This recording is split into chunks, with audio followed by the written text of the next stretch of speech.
مباني الإدارة العامة للصحة العمومية. بسم الله الرحمن الرحيم، والصلاة والسلام على أشرف الأنبياء والمرسلين.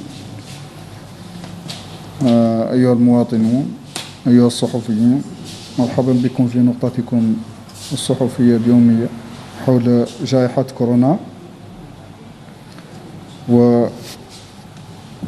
وأود باسم وزير الصحة وباسم الطاقم الصحي جميعا أن أقدم التعزية لذوي فقيدين اليوم.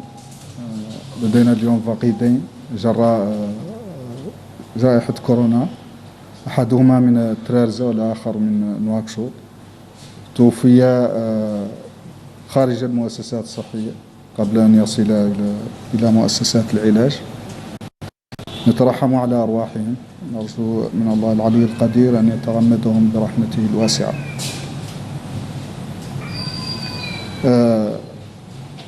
الحالة الوبائية اليوم تتميز بإجراء عدد من الفحوصات بلغ 223، من بينها 22 فحص للمتابعة، يعني فحوصات تجرى لدى المحجوزين حتى نتأكد من سلامتهم بعد فترة الحجر. وهذه الفحوصات تتم على مراحل، يعني تجرى الفحوصات على التوالي حتى يتوالى فحصان سلبيان هما الذين يؤكدان أن الشخص سليم، بات سليما من المرض. وهذه سلسلة من الفحوصات لدى هؤلاء الأشخاص. 201 فحص للتشخيص، وهكذا يصل عدد الفحوص التي أجريت حتى الساعة إلى 8920 فحص. أما الفحوص بالنسبة لآخر 24 ساعة فتتوزع على النحو التالي: 156 في نواكشوط، 4 في أدرار، 3 في إنشيري، 2 في تقانت، و34 في ترارزة.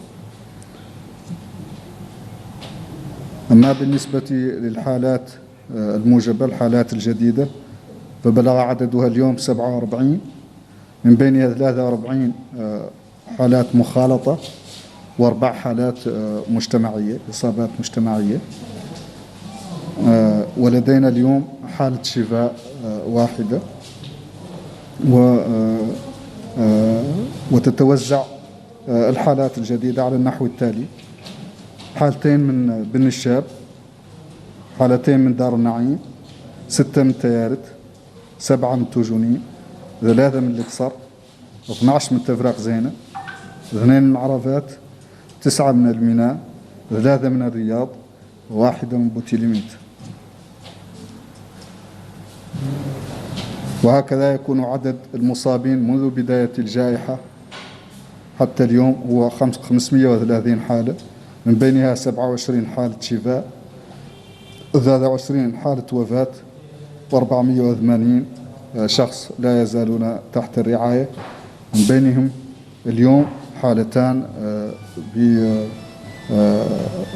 لديهم أعراض معقدة نوعا ما، 51 حالة لديها أعراض متوسطة، و427 حالة بدون أعراض.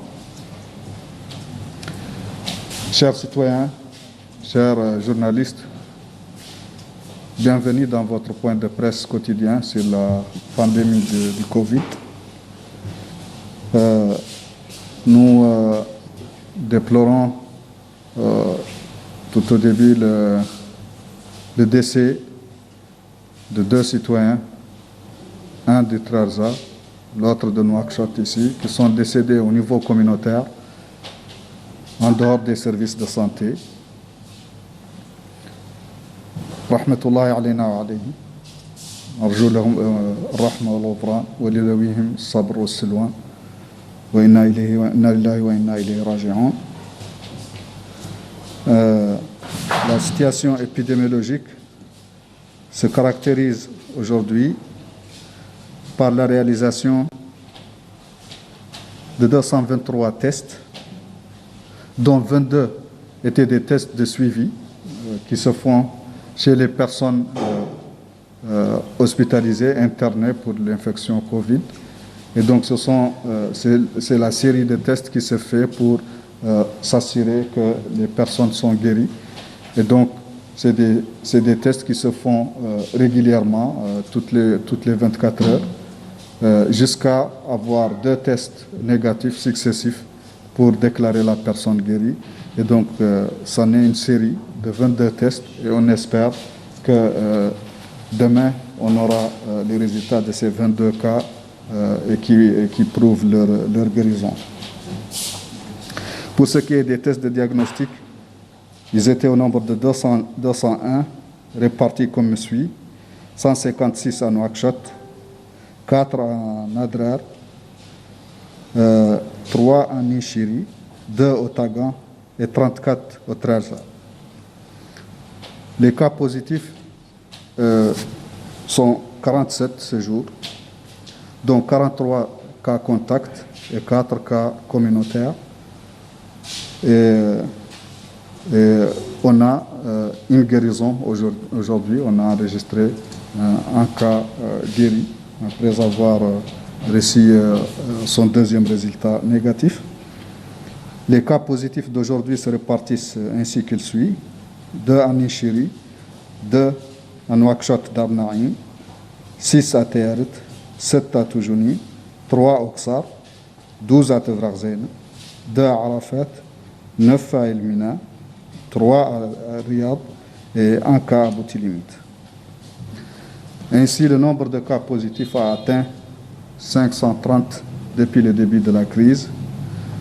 Parmi ce nombre, 27 sont guéris, 23 décès et 480 cas encore suivis, dont 2 cas présentant des signes graves, 51 cas présentant des signes simples et 427 asymptomatiques, c'est-à-dire sans signe d'infection. Voilà pour la journée d'aujourd'hui. Je vous remercie et à demain, Inch'Allah.